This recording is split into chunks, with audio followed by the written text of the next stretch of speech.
Welcome to another new episode. और आज की एपिसोड में वी आर विजिटिंग एरिसेरा।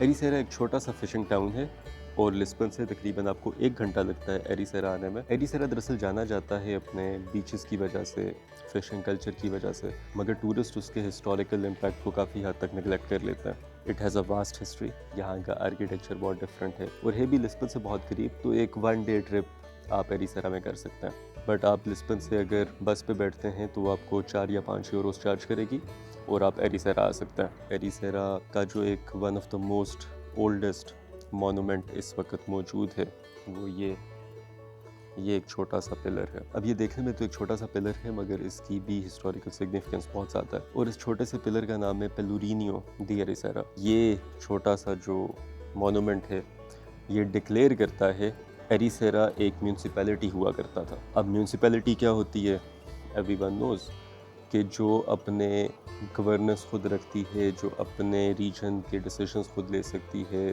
तो एरिसेरा म्यूनसिपैलिटी थी और उस ज़माने में पोर्टुगल के अंदर जो म्यूनसिपैलिटीज़ थी वहाँ पर इस तरह के कॉलम्स इरेक्ट किए गए जो कि ये डिक्लेयर करते थे कि ये पर्टिकुलर रीजन एक म्यूनसिपैलिटी है। तो इस मोनूमेंट को 16th सेंचुरी के अंदर बनाया गया था और 16th सेंचुरी से लेके 1855 तक ऑलमोस्ट 300 साल बनते हैं एरिसेरा एक सेपरेट म्यूनसिपैलिटी रहती है। मगर उसके बाद एरिसेरा म्यूनसिपैलिटी को जम कर दिया जाता है माफरा म्यूनसिपैलिटी के साथ। ये एक छोटा सा स्क्वायर है जहाँ पर उस वक्त पब्लिक अनाउंसमेंट्स हुआ करती थी, लीगल डिसीजंस लिए जाते थे और उसके साथ साथ डेफिनेटली उस ज़माने में Portuguese, I have told you already, के बड़े लीथल होते थे। तो अगेन यहाँ पर पब्लिक एग्जीक्यूशंस भी हुआ करती थी। तो एक तरह से एक बड़ी सेंट्रल सी जगह थी जहाँ पर लोग जमा होते थे, उनको पता चलता था अच्छा ये डिसीजन आया है या फिर इस बंदे को फांसी दे दी गई है या इस बंदे को सूली पे लटका दिया गया। तो जो भी शहर के अंदर चल रहा है, कुछ भी हो रहा है, तो वो इस पर्टिकुलर प्लेस में लोग आके फाइंड आउट किया करते थे कि चल क्या रहा है। So this is a very important place जो कि डिफ़ाइन कर रही है कि एरिसेरा क्या था, कैसा था, क्यों था।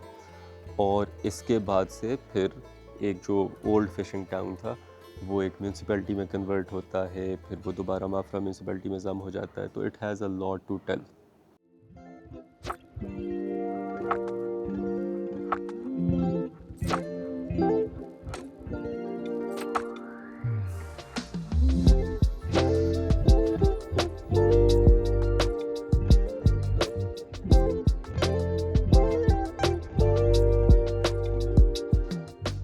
पेलोरिनियो से हम मूव करते हैं और हम एक और लोकेशन पे आते हैं, that is a small chapel and it is called as Ermida de Sao Sebastiao. एर्मिदा एक छोटे से चर्च को, एक छोटे से चैपल को कहते हैं। ये एर्मिदा 16th सेंचुरी के अंदर बनता है और ये सेलिब्रेट करता है एक क्रिश्चियन सेंट गुजरे हैं जिनका नाम है साउ सेबेस्टियाओ। इसके अलावा इसके बनाने का और मकसद भी था, since Ericeira is a fishing town, तो जितने भी फिशरमैन जाते थे वो अपने रोज़गार पे जाने से पहले यहाँ पर प्रे किया करते थे।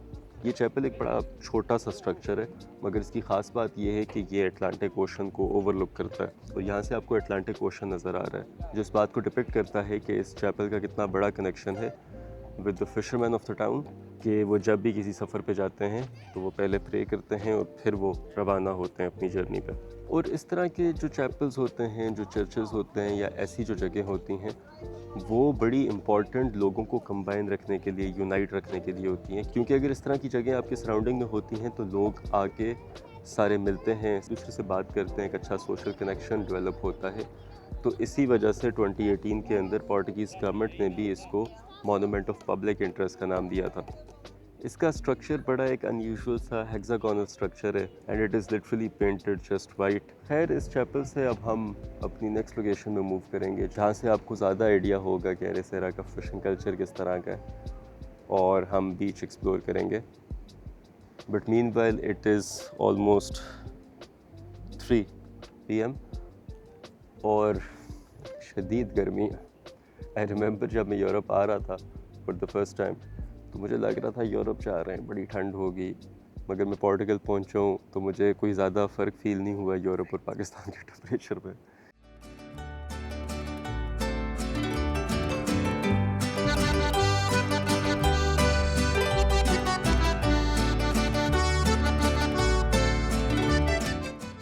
अब हम आए हैं एक न्यू लोकेशन के अंदर which is a beach I am telling you it's super hot. Imagine करें आज से कोई 400-500 साल पुरानी बात, वेरी ओल्ड मिडीवल टाइम्स। ये बीच इज़ द प्लेस जहाँ से एरिसेरा की शुरुआत होती है। मेजॉरिटी ऑफ पोर्टुगाल के शहर जो हैं उनका ताल्लुक कहीं ना कहीं पानी के साथ ज़रूर है। ट्रेडिंग के साथ है, फ़िशिंग के साथ है, बोट्स के साथ है, समंदर के साथ है, अटलांटिक ओशन के साथ है। It is linked with water. Same is the case with Ericeira बीच।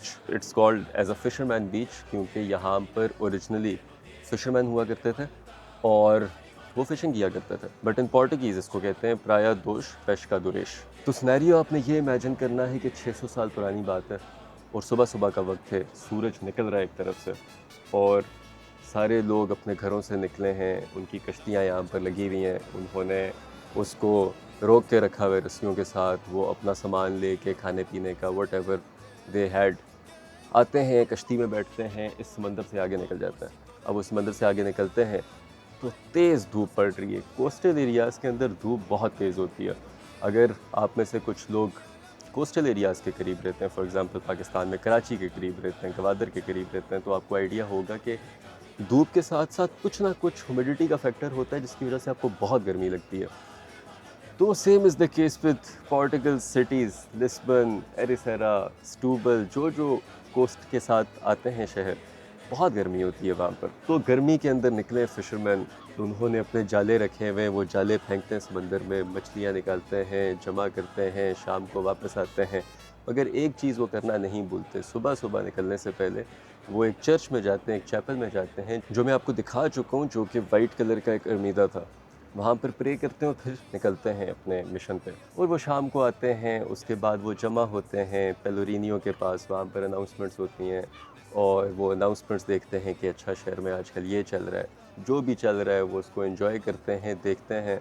उसके बाद घर वापस जाते हैं, वो जो मछली बकरी होती है वो बनाते हैं। उसके बाद दोबारा से the story goes on and on and on. And this was basically the life of fisherman of Ericeira. और सिर्फ फिशरमैन की बात नहीं है, यहाँ पर रहने वाले सारे ही उनका ताल्लुक कहीं ना कहीं फ़िशिंग इंडस्ट्री के साथ था, तो वो सारे ही यही करते थे। और एरिसेरा की एक और बात बहुत ख़ास है कि जो पोर्टुगल थ्रोन के जो आखिरी किंग थे, king manual II, don't confuse it with king manual I। अगर आपने मेरी पिछली एपिसोड्स देखी हैं, मैंने बहुत डिटेल में बताया कि किंग मैनुअल I कौन थे, उनका क्रूसेड्स के साथ क्या ताल्लुक़ है, उनका मुसलमानों के साथ क्या ताल्लुक़ है। ये थे किंग मैनुअल II और ये आखिरी बादशाह थे पोर्टुगल की किंगडम के। और 1910 के अंदर जब पोर्टुगल के अंदर एक रेवोल्यूशन होती है तो एरिसेरा वाज द टाउन जहाँ पर वो रिफ्यूज लेते हैं और फिर एरिसेरा से वो एग्ज़ाइल में चले जाते हैं टू इंग्लैंड इन 1910। सो एरिसेरा इसलिए भी बहुत इंपॉर्टेंट है। और रही बात इस बीच की, it is a beautiful beach honestly. थोड़ा सा अगर सूरज थोड़ा कम होता ना और मैंने कपड़े भी डार्क कलर्स के पहने हुए तो मुझे थोड़ी गर्मी ज़्यादा लग रही है। खैर मैं भी जाऊँगा, पानी शानी पीता हूँ और try to take a break for a while and then I'll take you to the final spot of Ericeira. So this was the history of Ericeira Beach, the Fisherman Beach.